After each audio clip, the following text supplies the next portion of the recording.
Palavra Negra. Começamos agora mais um episódio do podcast Palavra Negra, com a apresentação hoje da minha querida amiga Joane Vailan e eu, Adriano Monteiro, com um convidado super especial, meu querido mestre Edson Bonfim. Bem-vindo. É um prazer estar com vocês e estar trocando experiência, né? Vamos lá. Edson, você é pesquisador, militante do movimento negro e autor do livro Ensaios sobre Racismo, Educação e Laicidade. O que diz esse livro? Bom, na verdade, esse livro ele vem de uma necessidade que a gente encontrou. A gente sempre tinha convidado para fazer palestras em escola, universidade, esses espaços. E, bicho, as pessoas não conseguem perceber como o racismo se desenvolve no processo, né? Então, vamos escrever um livro, vamos escrever alguma coisa. A ideia era ser um artigo, mas aí o artigo cresceu demais e terminou sendo um livro, né? A gente aproveitou, tratou da questão da religiosidade, né, que é um dos problemas que nós temos, né, principalmente com a aprovação da Lei 10.639, né, onde você tem um problema muito grande de tratar das religiões de matriz africana. Então a gente aproveitou para discutir isso e lembrar que o Estado do Brasil é laico. Por mais que a gente tenha vivido um problema de imposição de cristianismo, mas o Estado ainda é laico. Então, a ideia do livro foi justamente essa, discutir a questão do racismo, discutir o papel da laicidade do Estado e o tratar da religiosidade brasileira. Ao mesmo tempo, né, a gente discute a necessidade da privatização, ou seja, a religião tem que ser privada, a religião não pode ser uma coisa pública, uma coisa que se imponha no Estado, se imponha em legislações. Então, essa foi a ideia do livro inicial, e aí a gente conseguiu construir um bom debate e tem tido uma reciprocidade boa. Pô, que bacana, que legal. E você acha que as barreiras que você encontra para tratar desse tema é mais da parte da reitoria, das coordenações das escolas, ou mais por parte dos próprios alunos? Qual você acha que é principal? Nós vivemos uma sociedade que é muito hipócrita. Vem começando por aí. É complicado. Então, onde a minha religião tem que nortear as relações. E é um grande equívoco, né? Então, esse livro, ele nasce... Esse debate sobre a religiosidade, ele nasce numa das disciplinas que eu fiz no curso lá com Antropologia das Religiões, na UFES, e aí a gente passou, era uma turma muito engraçada, né, porque tínhamos 2 evangélicos, 2 católicos, 2 umbandistas e eu agnóstico. Então todo mundo lá na salada. Os debates, eles foram muito ricos. Eu digo, pô, a gente tem que trazer esses debates para a sociedade. E eles eram abertos? Estava todo mundo aberto a ouvir? Foi muito rico, porque inclusive os evangélicos, eles contribuíram muito, né? No início do coisa foi um choque, né? Porque a gente estava discutindo religiosidade de matriz africana. Então foi um choque muito grande, mas ele fluiu muito bem. E aí eu resolvi trazer essa experiência para um livro e tentar tornar ele o mais público possível. Nas escolas, né, geralmente quando se trata de religiosidade, ou chama-se alguém da religiosidade de matriz africana, ou pastores, padres, aquilo. Militantes, né, do movimento negro, militante que eu digo assim, que não esteja preso à questão da religiosidade, ainda mais quando você se coloca que é agnóstico, né? Não sei onde para discutir isso, até porque agnóstico e ateu, as pessoas acham que se confundem e as pessoas não querem saber que existe. Então, é complicado. Então, esse papel que a gente trouxe foi isso, foi discutir, olha, bicho, você pode ter a religião que você quiser, você pode ter a fé que você quiser, mas o importante é que você respeite o outro. E é isso que a gente buscou tratar o tempo todo no livro e continuamos tentando tratar, né? Porque a militância não terminou num livro, né? Não para, inclusive, Inclusive essa questão do preconceito, né? A gente tem visto nos últimos tempos, em meio à pandemia, a violência contra as casas, os terreiros, né? Continua o processo de invasão, principalmente nas periferias, né? Com certeza. A intolerância, a falta de respeito com o outro, e principalmente com as religiões de matriz africana, ela tem crescido de maneira absurda, né? A gente tem um movimento com esses neopentecostais hoje que terminam impulsionando o ódio ao outro, o ódio ao que é diferente, o que não está dentro do conceito que ele levanta. A gente tem visto o Rio de Janeiro, aquela coisa do narcotráfico, milícia, conseguiu misturar tudo, juntar traficantes com milicianos e com evangélicos neopentecostais, e estão expulsando as pessoas de terreiro de candomblé, de religião de matriz africana, de suas casas, proibindo o culto. E é interessante que, se nós formos olhar a história do Rio de Janeiro, né, a história da resistência do Rio de Janeiro, ela vem com os terreiros de candomblé, com os sambas. E hoje as pessoas inverteram completamente isso. Sim. Então é um problema que é de respeito. E, infelizmente, né, o Estado não garante a liberdade de culto. E tem um mosquitinho que está perturbando. Tem, eu também estava vendo. Infelizmente, o Estado não garante a liberdade de culto. Então, ou seja, nós temos proteção para as igrejas evangélicas, proteção para as igrejas católicas, mas os terreiros de candomblé, as casas de umbanda, elas não têm a proteção. Ao contrário. Né? Muitas vezes você tem legisladores que querem criar leis que proíbam o culto, que proíbam o sacrifício de animais. Sacrifício, né? A gente come carne todo dia. Sacrifício de animais, essa coisa é interessante, né? Porque a gente sacrifica todo dia os animais, né? Mas não é comercial, então não tem um respeito devido. Eu sinto que as pessoas se sentem muito confortáveis para falar mal e para julgar religiões de matriz africana. Tipo, às vezes tá conversando com uma pessoa, já me aconteceu, tipo, num Uber, numa fila, tal, a pessoa começa a falar sem saber qual é a minha religião. Sabe o que eu acho? Tipo assim, é muito normal. Isso aí é do mal. Quem gosta disso é do mal. Na experiência anterior do nosso livro, o livro anterior, que é Ensaios para a Emancipação Negra do Brasil, a gente trata essa questão do bem e do mal. Sabe? O bem é branco e todo mal... É a bomba da paz. Bom, primeiro, o conceito de bem e mal é um conceito que só existe para a sociedade ocidental. Sim. Para nós africanos, não existe entre bem e mal. Entre o bem e o mal, você tem uma diversidade, sem número de posições que você pode tomar. E necessariamente o que é bem para você não quer ser mal para o outro. Ou o que é mal para um não pode ser bem para o outro. Mas como a gente vive numa sociedade que ela é predominada pelo eurocentrismo e um conceito de ocidentalização onde tudo que é branco, tudo que é bom, tudo que é branco pode parecer bom, então tudo que não é branco termina sendo categorizado como mal, como não permitido. Como... É um estigma, exatamente. É um estigma, né? Exatamente isso. Eu quero me lembrar o nome do autor que trata essa questão do estigma muito bem, mas eu vou lembrar daqui como continuei para eu ler. É um esquema que a gente tem que... Vamos olhar a universidade, né? A gente entra numa universidade, durante todo o nosso processo escolar, nós temos uma omissão de toda a participação negra na sociedade brasileira. Então, é um processo onde o tempo todo nós somos estigmatizados. Quando somos vistos, nós contribuímos para alguma coisa.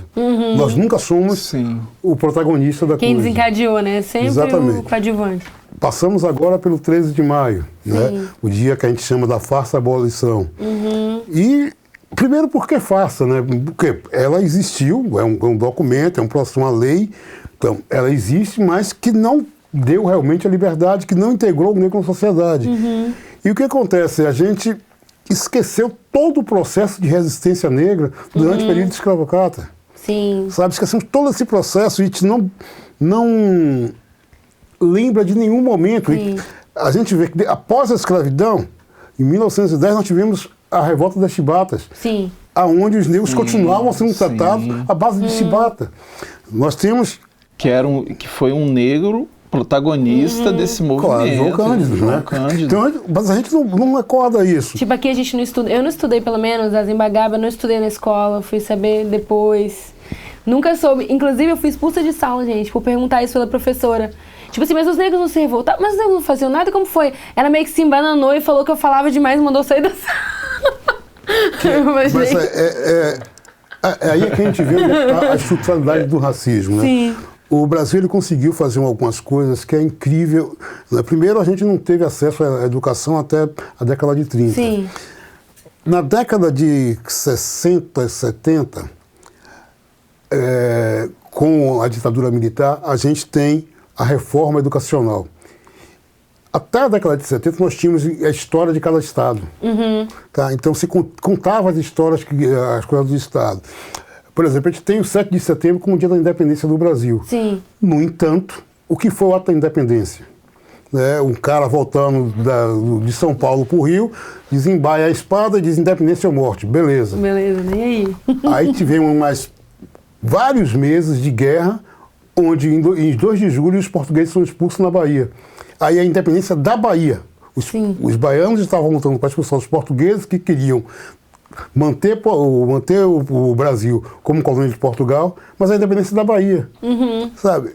Isso não é incorporado na história do Brasil, né? Não é incorporado na história do Brasil, né? Então, ou seja, e não se conta quem são os atores dessa coisa. Sim. Que são índios, são um monte de negros, né? São os negros escravizados que foram obrigados a participar da guerra, eram os negros libertos. Então você tem todo um processo que é escamoteado. E por que a gente não vê essas histórias no coisa?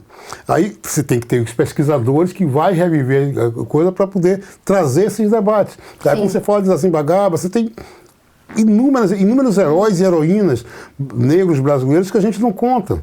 É uma indagação que eu tenho também, assim, como um livro como o seu, como esse que, né, tá aqui, chega nas mãos de um leitor comum, assim, né? Como esse leitor comum pega esse livro e consegue lê-lo e consegue entender com facilidade, porque é um outro estilo de escrita, né? Requer talvez uma certa bagagem de leitura, né? E às vezes me pego nisso, assim, né? Porque são informações que realmente deveriam ser vindas da escola mesmo. Sim. Já, né? A gente sendo preparado para ter contato com essas obras, assim, né? Principalmente essa que trata de questões raciais, que está no cerne aí dos problemas do nosso país, né? Essa é uma preocupação. Você levanta uma questão muito importante.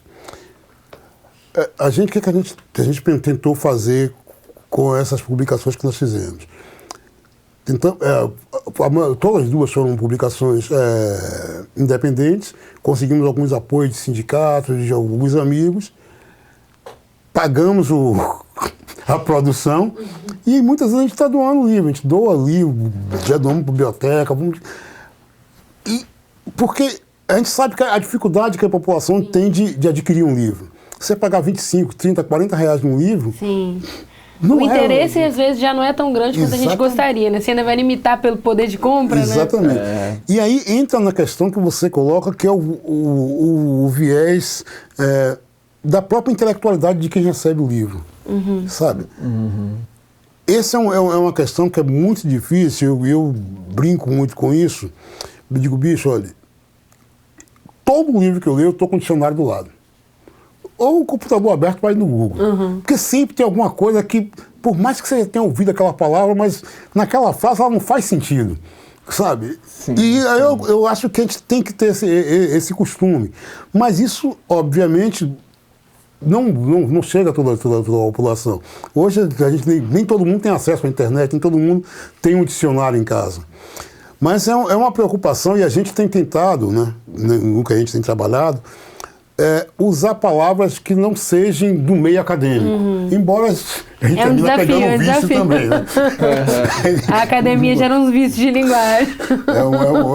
São dois mundos. Você tem que escrever um artigo para revista tal e tal, aí você tem que escrever de uma certa maneira. Você quer escrever um livro para falar da mesma coisa, de uma forma mais popular, aí você tem todo um outro trabalho, outro manejo para a gente tentar trabalhar isso. E é o que a gente vem tentando fazer, mas eu sei que é um processo complicado e é muito difícil, mas para mim o mais difícil é fazer chegar. Né? Então, quando a gente pode, a gente distribui os livros que a gente produz para a biblioteca. Pelo menos nas bibliotecas a gente espera né, que os alunos tenham acesso, já que pelo menos 2 vezes no ano as escolas fazem um debate sobre a questão racial. Bom, fim, nós pedimos a todos os nossos convidados que trouxessem um livro especial, que em algum momento fosse importante assim, na trajetória, e você trouxe aqui o livro do professor Gustavo Forte. E se pudesse falar o porquê. Rapaz, é cômico. Primeiro porque é um dos que estão na minha prateleira para leitura após defesa da dissertação. E, bom, por toda a trajetória que é proposto o livro. Né? Então é um livro que é a base dele é a tese de doutorado de Gustavo, e trabalha sobre a questão da luta dele no racismo na área específica da educação. Então, eu acho que é uma leitura que precisa ser feita com carinho. Por isso ele está ainda, é um dos primeiros da trajetória pós-dissertação, pós-defesa de mestrado. E eu acho uma coisa interessante dele é que ele tem um pouco disso que a gente estava comentando. Ele consegue falar dos temas de uma forma muito leve, de uma forma coloquial. Sim. Você vê ele falando numa palestra, um negócio, você fica, gente, mas é tão simples com ele falando. Mas tem gente que tem dom, né? Tem ele passou por aqui também, o professor Gustavo, deixou sua oratória aqui, aí sua contribuição sobre sua obra, e realmente é importante. Já comecei a minha leitura e realmente é uma obra essencial para entender o movimento negro aqui, a trajetória, né, do movimento negro, com certeza, do Espírito Santo, assim, realmente é uma obra importantíssima para nós. Eu como eu disse, não peguei ainda, que está na prateleira, na primeira fila de leitura, mas eu espero que tenha aí, por exemplo, eu espero encontrar nesse livro a trajetória do SECUM com os primeiros cursos de formação para o movimento negro.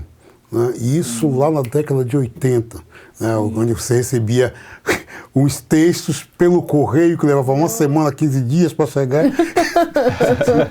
Mas, ou seja, tem muitas coisas do movimento negro, muitas histórias do movimento negro que eu acho que é preciso a gente ver. E o SECUM tem um papel fundamental nessa questão da formação do movimento, de muitos militantes do movimento negro naquela época. Sim, com o guerreiro Luiz Carlos, que está aí até hoje, aí, nossa reverência. Tem mil e uma divergência com ele, mas o respeito e a reverência é importante. Não tem como não reconhecer a contribuição que ele tem dado até hoje ao movimento negro. Né? E continua brigando aí pela lei de 10.639, a 11.645. É incansável. Uma coisa que eu fiquei pensativa quando a gente estava lendo o seu material, né, é sobre como a gente trata desses temas hoje em dia, num governo completamente retrógrado nesse momento. Tipo assim, como a gente chega para debater esses assuntos que antes pareciam, que a gente estava perto, né, do debate racial real, numa democracia real. E agora, como tem sido você como educador também nesse momento? Nós estamos num momento realmente muito triste, muito ruim para todas as lutas. Né? Todas as lutas sociais, ela recebeu um refluxo muito grande, se encontra num refluxo muito grande. E a questão racial, ela tem um recorte que é mais complicado ainda. Isso, né, obviamente, na minha análise, por quê? Porque depois do governo Lula, primeiro governo Lula, né, boa parte do movimento negro, com os avanços, com os tropeços de avanço que tivemos no governo Lula, com a CEPI, a lei de 10.639, isso aqui, a gente ficou meio que acomodado.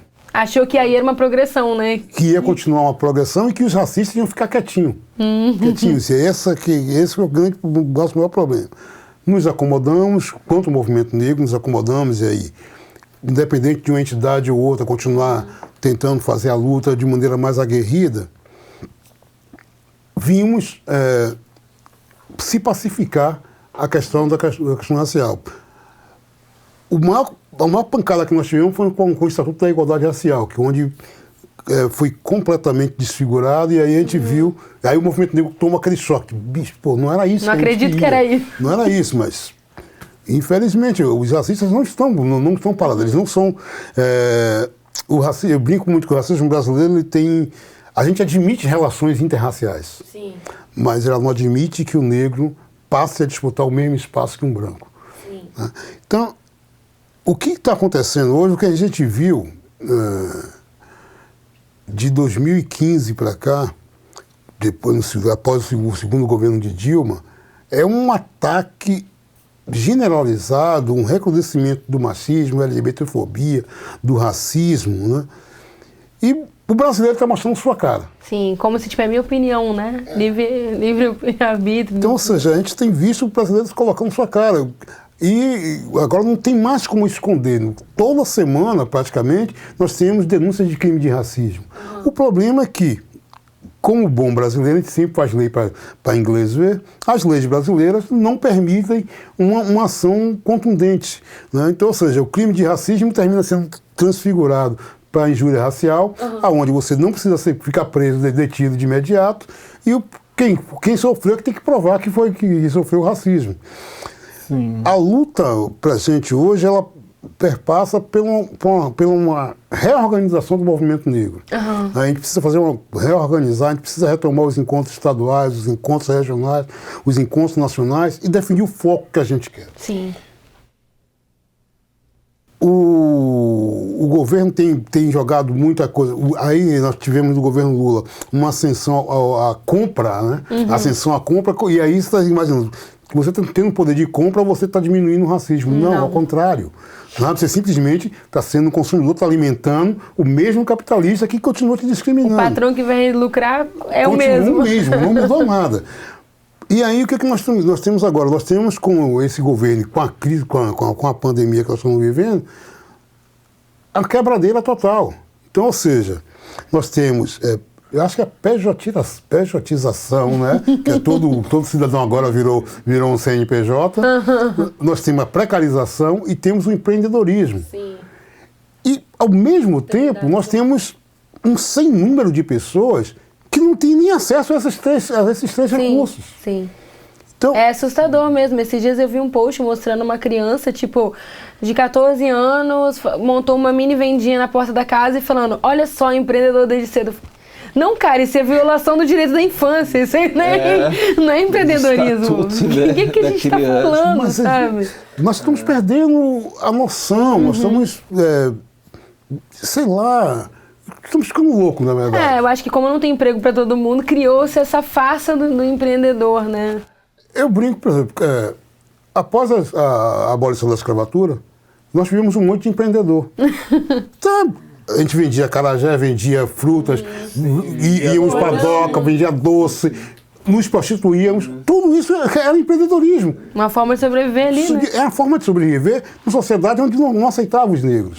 Sabe? E o que acontece hoje é exatamente a mesma coisa. Sabe? Porque é ao contrário, né? De uma forma pior. Nós estamos desindustrializando o país, nós estamos destruindo a infraestrutura do país.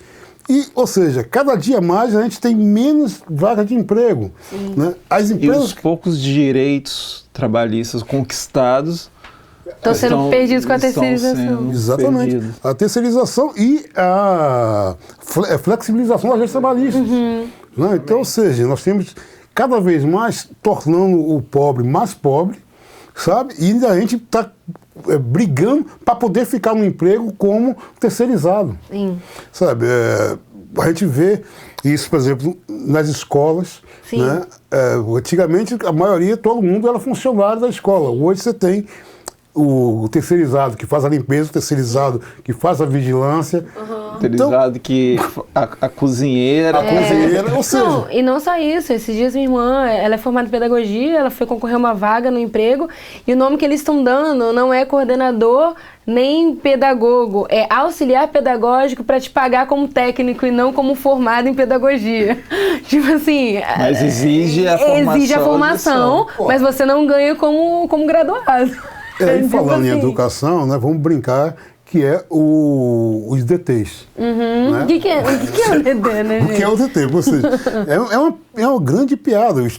Aqui o caso específico do Espírito Santo, 45% dos professores são concursados.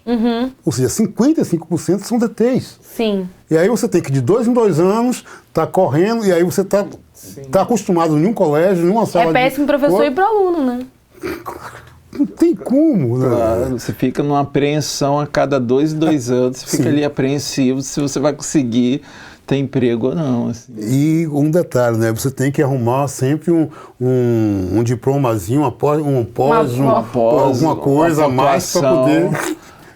Para ganhar ponto, né? E normalmente essas pós são feitas em escolas particulares. Sim, não tem condições de ter tanta pós na federal. Na Universidade Federal você não tem como fazer um monte de pós. Até porque existe, né, exclusividade. Né? Sim. Então, ou seja, a gente vê como impacta isso, né? Como o racismo, como o desenvolvimento do país com essas loucuras que nós temos feito com essas últimas eleições, né? Eleição não, né? Porque o Temer não foi eleito. Né? Aliás, foi, mas... Foi, mas tem um golpe no meio do caminho. Um golpe. E esse senhor que nós temos agora, né? Que é o absurdo do absurdo. Acho que eu estou com medo de contar daqui a uns 10, 15 anos, com minhas netas perguntarem, meu vovô, quem foi aquilo ali? Eu digo, rapaz, foi um apagão que deu no brasileiro, porque não dá para contar essa história desse de 2018. Sabe que eu não lembro, menino? Não dá para contar a história de 2018. Né? Então é isso, ou seja, o recrudescimento do racismo, ou seja, nós conseguimos eleger um cara que dizia que o negro não servia nem para procriar, que mulher tinha que ganhar menos, que se tivesse um filho homossexual, que ele queria que tivesse morto. E nós elegemos um cara desse, né? Então... Mas então vamos mudar um pouquinho de assunto, vamos trazer um pouquinho mais de alegria. Falou do cara, até baixa o clima, né? Falou do cara, até a pressão começa a baixar. Justamente, assim, né? O clima fica até mais estranho aqui, né? Depois apaga a luz, desliga tudo. Bonfim, ainda no campo assim, do movimento negro, hoje em dia já é um certo consenso que o movimento negro, enfim, a gente atua em várias frentes, né? E a gente teve uma experiência em conjunto de estar participando do bloco Afro-Kizomba, né? E como que... E fala para a nossa audiência como é essa... Você que é baiano, né, conviveu ali, viu de perto, né, a formação do Olodum e Leaê, como que é esse tipo de militância na área cultural, essas formações de bloco, de carnaval, esse processo, assim, e a gente teve essa experiência aqui em Vitória, que também foi uma experiência muito legal. Na verdade, eu acredito o seguinte, bom, o militante negro não pode estar preso a um foco só, né? Porque nós somos completos, então somos completo e complexos. Isso, né? Então, ou seja, temos várias vertentes, várias áreas de atuações. E a música, principalmente aí no aspecto do carnaval, a música é uma coisa que dialoga muito com a realidade da população. E aí, como você bem lembrou, sou soteropolitano, não vi o Ilê nascer, mas acompanhei um pouquinho, mas o resto, as outras organizações eu vi, o Olodum, Muzense, eu vi nascer. O que acontece?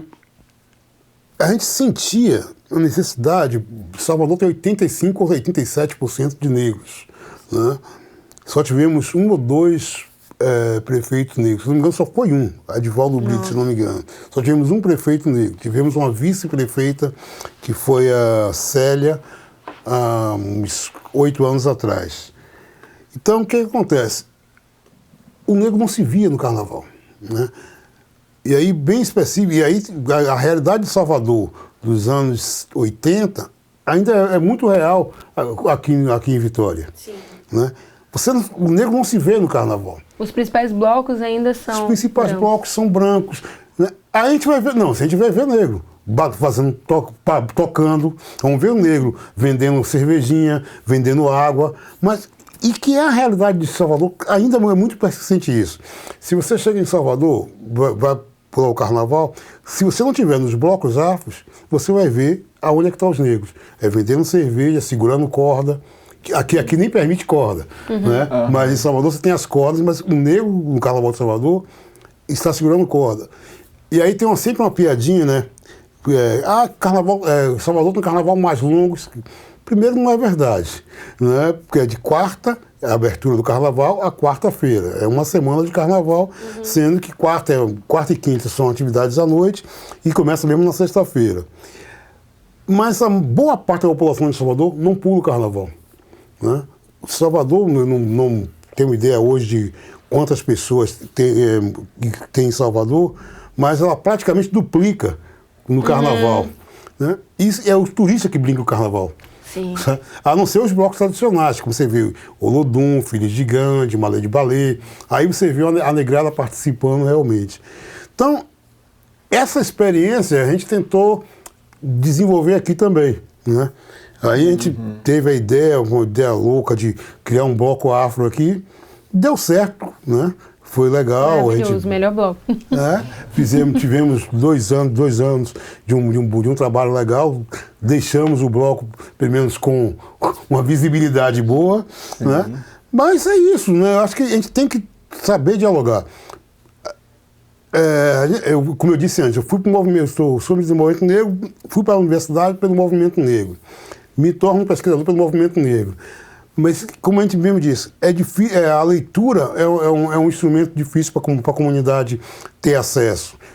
O contato direto com o bloco, com a conversa e aquele contato do dia a dia, se trocando experiência, ela leva aprendizado e estimula outras coisas. Né? Então, ou seja, se você está conversando com um cara que é ritmista, começa a discutir, trazer questões do dia a dia dele, e aí a gente tentou e continua tentando dialogar com os diversos estilos musicais e misturando essas coisas, essas conversas, essa troca de experiência, a gente entende que enriquece a luta do movimento negro e muitas vezes traz pessoas também para incorporar o movimento negro. Que a gente sabe também que é uma questão que é muito complicada, porque ser militante já é um negócio complicado, né? Eu lembro, né, quando eu iniciei e o cabelo, todo mundo achava que eu era um maconheiro de casa. Só botou um dread, já era. Meu dread, eu era um maconheiro de casa. Cômico. O maconheiro era meu irmão. E que não usava dread, nunca usou dread, andava de cabelo raspado. Mas minha mãe quase me mata. Meu pai, eu queria raspar meu cabelo de facão. Cabelo não ia rascar. Ou seja, você começa a assumir algumas posturas, né, que diferem, né, que diferem da sociedade, diferem do meio que você vive. Você começa a observar mais o seu dia a dia, começa a observar o tratamento que o dono da venda tem com você e tem com o outro. E quando a gente começa a observar isso, a gente começa a ser a pessoa não grata. Né? E isso, inclusive, dentro de casa também. Né? Então, sim, ou seja, sim. E o que a gente quer justamente isso, é fazer esse debate se popularizar e não continuar sendo estranho. Né? Então, acho que a militância, essa questão do bloco, dos livros, sabe, são instrumentos para levar uma certa conscientização. Até porque só se conscientiza quem quer. Né? A gente oferece um produto e as pessoas aceitam ou não. Então, essa é a ideia do coisa. E o carnaval, eu acho que é uma expressão muito grande. Né? A gente precisa ter uma intervenção cultural forte no carnaval. Não adianta a gente ter... Aqui é muito tradicional as escolas de samba. Aí o cara vai lá, bota um enredo que canta... Vamos dizer, Chico Prego, por exemplo. Mas é só aquele momento. Sim. E não tem uma conscientização do que foi Chico Prego, do que foi aquele processo todo. Então a gente precisa massificar mais esse debate sobre a questão do racismo, do machismo, da LGBTfobia, ou seja, nós estamos no século XXI. Não podemos continuar pensando como se estivesse na Idade Média. E olha que a Idade Média é chamada Idade das Trevas. Não podemos, mas continuar desse jeito, né? Eu acho que a gente está perto. Bom, enfim, para a gente ir encerrando e também nesse papo já de democratização do acesso, como é que a gente faz para conseguir o exemplar do seu livro? Onde que a gente encontra? E pode saber mais sobre o seu trabalho também. Bom, como eu disse, é a produção independente. Então, o que acontece? Só comigo mesmo. Dá um toque, aí a gente leva, dá um jeito de mandar pelo correio. Né? E... pelas redes sociais, né? Pode procurar. Rede social, calma. Instagram e Facebook é a única coisa que eu tenho. Não, eu tenho limitações. O velhinho tem limitações com esse negócio de rede social. Não abusa muito no que eu não tenho. Mas é isso, né? Então, ou seja, no Facebook, no Instagram, querendo ver, querendo ter acesso ao livro. Não tendo dinheiro, a gente discute, faz uma permuta, faz qualquer jogo. Sabe? O importante é que as pessoas absorvam o conhecimento e que traga um retorno. Né? Porque, ou seja, não adianta você ler um livro e não ter com quem discutir. Exato. Né? E o autor, com certeza, quer saber o que é que quem leu. Adoro. Quem leu está falando. Né? Eu acho que é isso. Né? Sim, perguntou o que quer fazer mais. Bom, a gente está com a dissertação terminando agora. Já terminamos, mas está esperando agora marcar a defesa.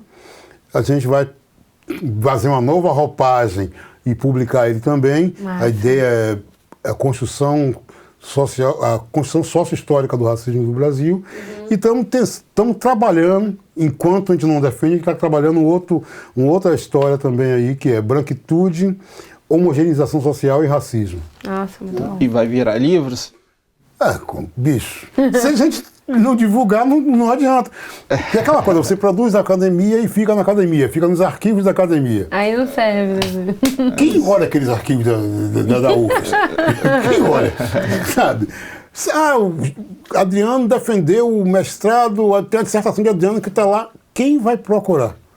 A não ser que seja alguém que vai tratar do mesmo tema que você, sabe? E aí que vai buscar. Fora isso, vira os anais, ficam lá pro resto da vida, que a gente não tem acesso. Então a ideia de publicar é justamente isso, né?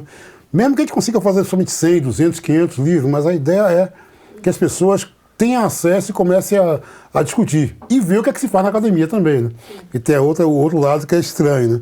Que parece que a gente entra na academia, vira um ser estranho, né? E tem que ter um retorno para a sociedade, né? A ideia dos livros também é isso, é dar um retorno para a sociedade. Até porque a universidade pública, quem está pagando é o povo. Então, o retorno é esse. Tem que rolar. Bonfim, a gente te agradece. Muito obrigado. Obrigada, Bonfim. Foi um prazer conversar com você. O prazer foi todo nosso. Com certeza a gente vai trocar outras figurinhas em breve. Com certeza, em breve te aguardo aí, quem sabe na próxima temporada do podcast Palavra Negra. E assim a gente encerra mais um episódio do podcast Palavra Negra.